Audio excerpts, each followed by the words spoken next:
Coming up, So it really is all about the community. It really is all about connection. a new Asian American Pacific Islander festival is coming to SoFlo. We'll get a preview of traditional flavors and activities you'll be able to enjoy. Health technology is all the rage, and we'll show you some simple devices available for you to check important health metrics from home. Plus, a healthy take on ravioli paired with some fresh seasonal seaside fare. All that and more is today on SoFlo Health.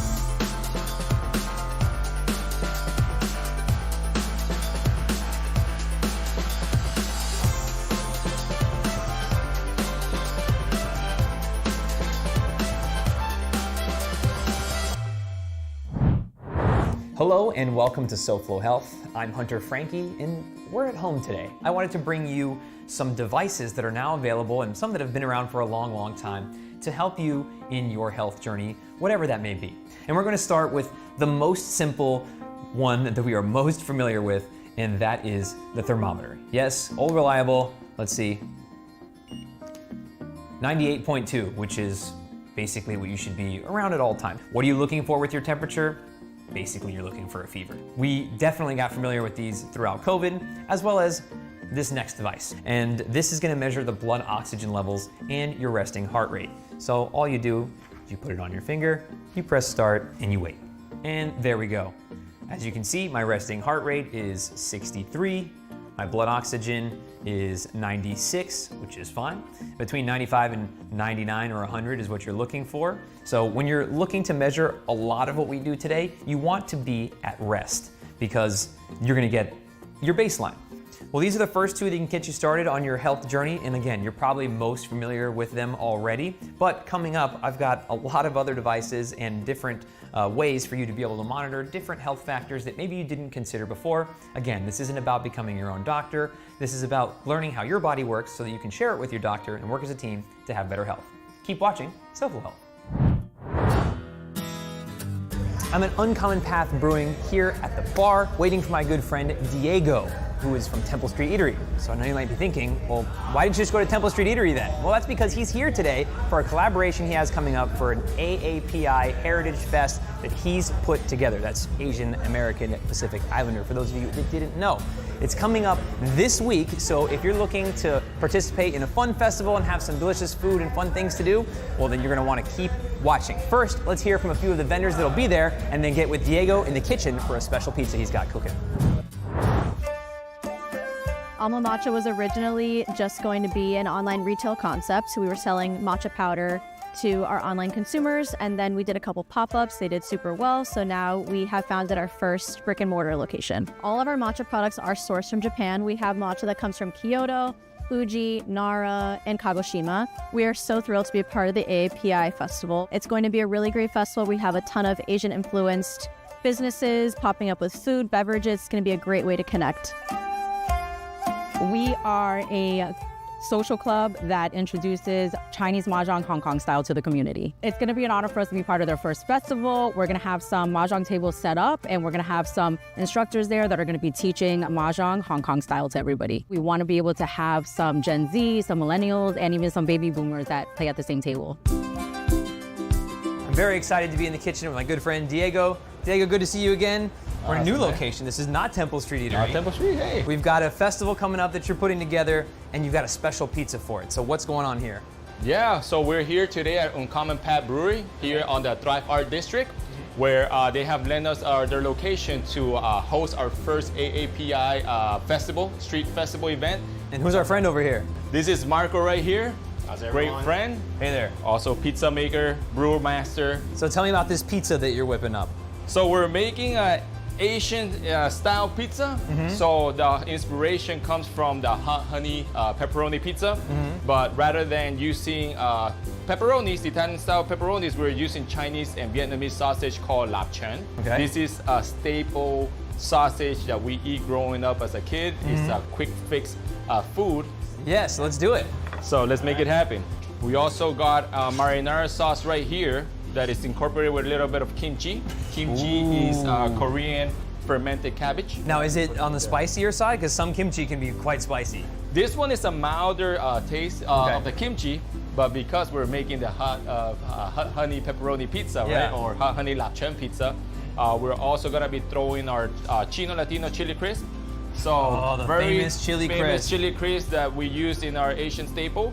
So we're gonna blend that with a little bit of honey to bring a little bit of that extra heat to our pizzas. So yeah, we got that right there. So you got the chili foundation. crisp, the marinara, you got 2 different kinds of sausage. Anything else that we're adding to the mix here? And then from there, like once we start grilling, a little mozzarella right there, right?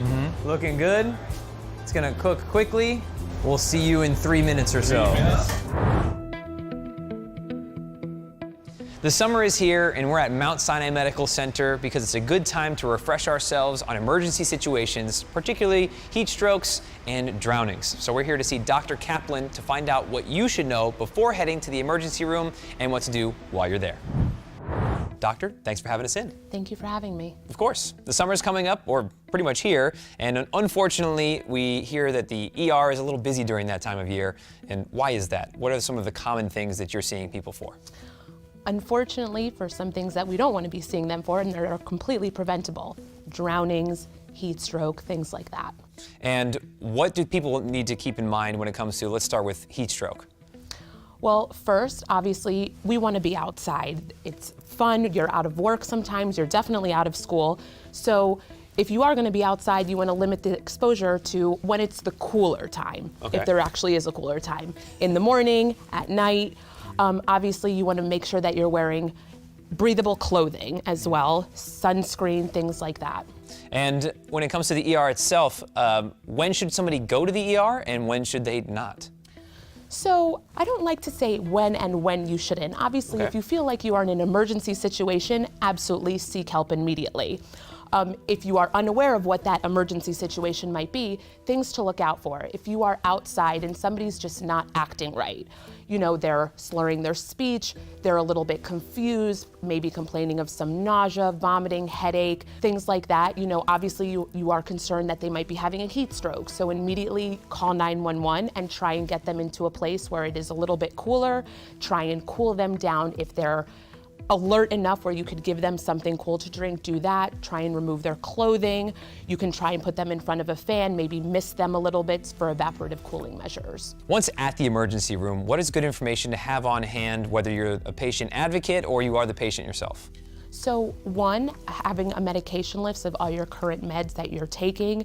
If the patient is too altered at the time, if a 911 was previously called by a bystander, if that bystander, family member, whoever it is not there, providing as much information as possible, how long they were out, any treatment measures that were attempted prior to arrival to the emergency department. Okay, and what is Mount Sinai doing to support the community in being safer during the summer? Mount Sinai is one of the local hospitals that does provide CPR training to any parents, any members of the community in general that are willing to take the class. And if people would like to find out more, how can they? All of our information is available on our website, msmc.com, but please to everybody, and remember, in an emergency, dial 911. Thank you so much for your time, Dr. Kaplan. Thank you. You bet. More health tech, AAPI Heritage Fest, and a taste of this Asian-inspired pizza with Chef Diego is after the break on SoFlo Health.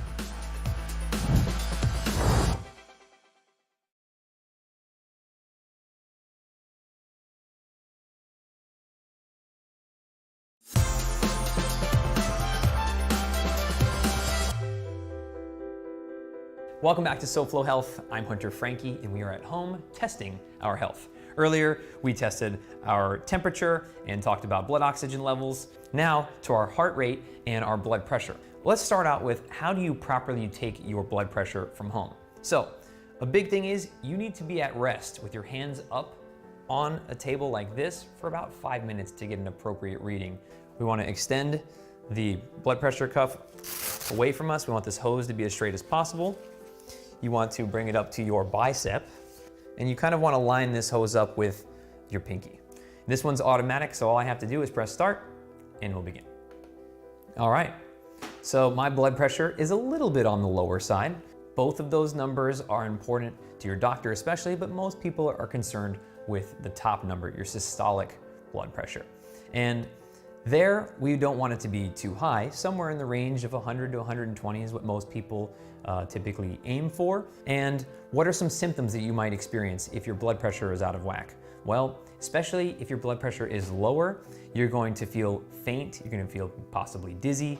And if your blood pressure is higher, guess what? You might feel similar things as well, but you also might feel tension, headaches. Now, one of the major factors in boosting your blood pressure a little bit, if you need it, if it's running lower, is going to be electrolytes and blood volume, which you're gonna get from water. What are those electrolytes? Well, they could be something like this, which is an electrolyte mix. You also have, what do we have here? We have potassium, which is an electrolyte. And then the most common one with the world's smallest salt shaker, thanks to my producer, is salt. So this is just one of many ways that you can monitor your health at home. Coming up, we've got some things that are probably less common for you, but equally important to learn. Earlier, we met with Alma Matcha, 888 Mahjong Social, and Chef Diego for the upcoming AAPI Heritage Festival. Now, we'll finish up and taste test this beautiful pizza with classic Asian flavors. Pizza is out the oven. We are now here in Uncommon Brewing's dining space, drinking space. What are we doing now to finish this off here? Hey, now that we got the hot honey lapchen pizza, we're gonna finish it off with a little bit of hot honey right over here, as well as our Chino Latino chili crisp, just to give it that nice pop. Here we go. And then just a little nice drizzle right on top of that. And then from there, just a little garnish. We got a nice cut right here. And let's go for it. Let's dig in, guys. Holy moly. Now, I know some SoFlo healthers are over here saying, this isn't exactly the healthiest. You know what? Enjoy yourself every once in a while. Come enjoy some rich culture, some delicious food at the festival. I'm salivating looking at this. Holy. Yeah, we got food from all over different vendors. We got about 18 or 20 vendors that are gonna be coming out. So you can try some pizzas. We can have dumplings coming out. We got some Burmese food coming out as well. Yeah. So it's not gonna be the typical just Chinese, Japanese, Vietnamese. We're also looking for the Filipino community coming out. So it really is highlighting the whole entire culture that we have here in South Florida, and especially the AAPI community. That's because we're a very small minority group right here. But I'm just blessed that everybody just gave me an opportunity to do this and just to showcase our local communities and all our local businesses. Yes, remind everybody, when is the festival? So our festival is gonna happen on May 30th. It's gonna be here at Thrive Art District from 5 p.m. to 9 p.m. We're gonna have 20 plus vendors that are gonna come out. We have live entertainment. So it really is all about the community. It really is all about connection, networking, and just being there for each other and just having a good time, especially we're going into the summer. So, and celebrate AAPI month. Well, it seems like it's gonna be fun. We spoke to a couple of the vendors. They're excited to be a part of it, but I'm excited to get a bite of this pizza. So what do you say we all grab a slice here? Let's grab a bite. Woo. You know? I will say it in Chinese, right? Okay. Sick fan. What do you said? Sick fan. Yeah. The treatment of cholesterol is changing as you know it. I'm here joined by Dr. Kurian at SoFlo Health on the set of the SoFlo Longevity Podcast. And speaking of Dr. SoFlo, let's hear from him on how the cholesterol landscape is changing. The idea of cholesterol really came to us around the 1960s, where we actually found out that there were this little particles that were going around our circulation causing atherosclerosis or hardening of the arteries, whether it be for heart attacks or strokes. Now we have these two new particles called Lp(a) or LPA and ApoB. Those two particles are actually the problem. So we need to find drugs that treat that, because it's not how much you're smoking, how much you're drinking, how much you're exercising in those case scenarios. It's just elevated because of your genetics. So until we can actually change the genetics, we got to treat those molecules. We heard from Dr. SoFlo on how those two metrics are something we kind of knew about, but weren't really taking much action on. The research you're doing is helping support that and find solutions to this problem. So what do you do to find this research or get these results? Now, what we do at USRX Trials is we get access to the latest technology, the latest treatment protocols that are going to be the mainstay treatments used 2 years from now, 3 years from now. For us right now, we're most interested in cholesterol and the newly emerging Lp(a) indication. That's going to change the way we treat heart attacks and cholesterol in the future. And what can people do to take some action in, say, this area of cholesterol once these results are out there? Well, the easiest thing I can tell you is go ask your doctor about Lp(a).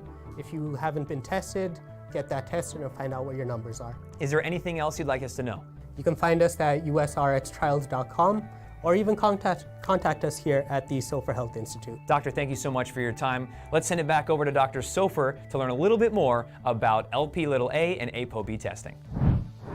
So great institutions like the University of Miami and some of the other university systems have often partnered with community practices like the SoFlo Health to make sure that whatever the brilliant things that they are coming up with at these academic institutions are actually brought out to the community. And that's what SoFlo Health has dedicated itself to do. A lighter, healthier take on ravioli is at the Ritz-Carlton Key Biscayne's new restaurant, and will test my blood sugar and hydrogen levels when SoFlo Health returns.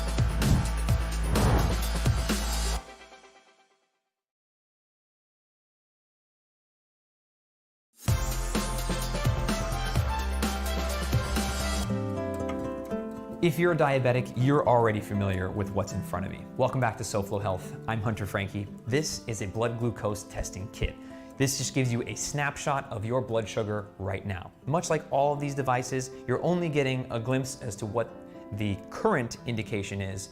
These devices can be super helpful for you, and blood glucose is something that affects everyone and everyone differently. So if you decide to get one of these, and reminder, this is a testing kit, not a continuous blood glucose monitor, which are the ones that you put on your arm and you can check an app. Remember, if you're gonna test your blood sugar at home using a finger prick kit, you want to make sure that you have an alcohol wipe, you have clean hands, you have needles, which are usually covered by a protective disc like so, which we will save because later we will use this to safely dispose of the needle. And then you've got your device that will hold the needle here. And then once you've loaded up this here, you can choose the depth. You're gonna have the monitor. They work automatically. They come with special strips that you need to keep sterile. Once you load the strip in, you'll see it has a little bit of a technical device. It beeps, telling me that it's ready for the blood. It's now the not so fun part. Ow, get the little bit of blood there, load it up, come right back, and we'll tell you what my blood sugar is and what that means.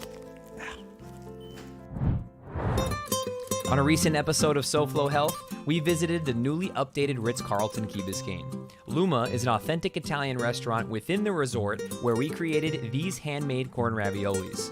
Here's Chef Patrizio to tell us more about the cuisine and what he did to make these raviolis even better. So Chef, I see you've got the final product in front of us here. What have you added to the table?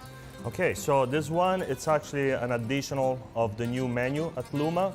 This one is a Chilean sea bass that we pan roast, we finish in the oven. And on the bottom, we have a famous sauce. It's like a Sicilian sauce. It's called the puttanesca. Beautiful. And this one are the corn agnolotti, the one that you actually made it. I'm actually gonna get a bite here. We just finished with like a truffle butter and some fresh truffle we shave on top. So the truffle, thank you. That is so good. I just feel that corn, like the sweet from the corn and the truffle, they really combine together very well. And then of course the Parmigiano, it puts everything together. You gotta have the Parmigiano. And then I'm gonna get a bite of this as well. So you said that there's, what's the base made out of again? So we start with garlic, anchovies, and then it has like green olive from Italy, the Castelvetrano olive, heirloom cherry tomato, and it's just, it brings you back to south of Italy. Oh, yeah. Absolutely delicious. You're doing a great job with this new menu that's coming up. For those that maybe have beat us to the punch and have already been here, you're launching your new menu soon? Yes, yes. And these are going to be some star dishes on there. It will be live very soon, so you have to come back. Yes. You have to come back and try all the new dishes. Of course, and by the time you're seeing this, the menu is most likely already live, but of course, if people want to find out more information, how can they? Oh, you just go online, look at our website, and you will follow all the information. Chef, thank you so much for your time. Thank you so much. Of course. Thank you for coming. Incredible.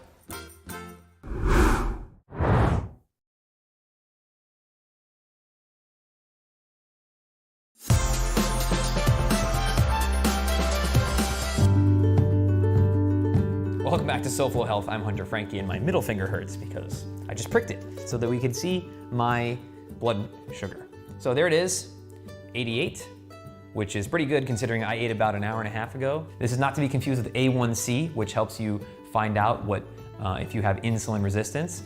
A1C is the measure of your blood sugar levels over the course of the last 90 days. I've got one more really cool device to show you in just a moment. I've stopped bleeding finally.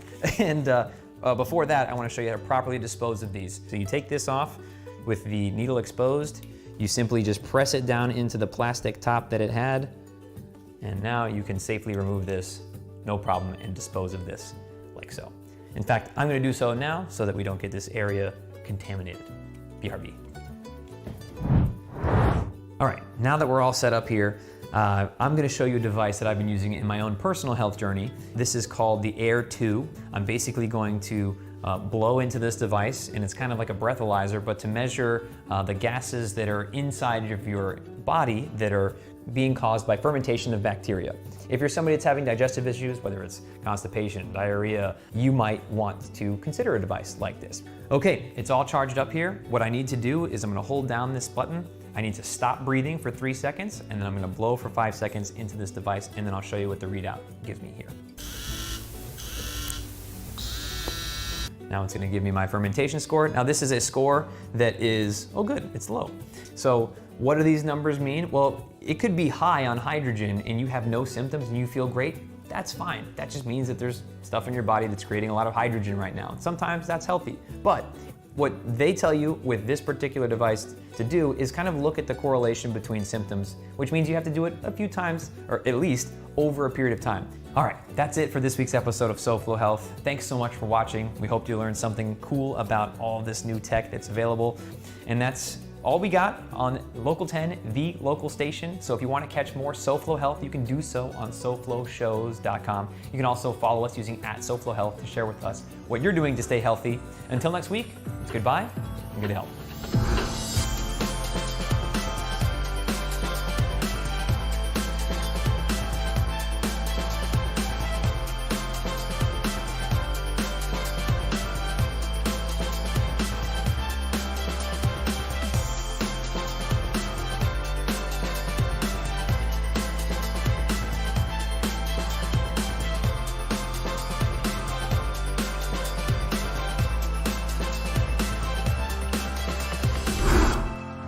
This has been a presentation of WPLG Local 10, the leader in local SoFlo programming.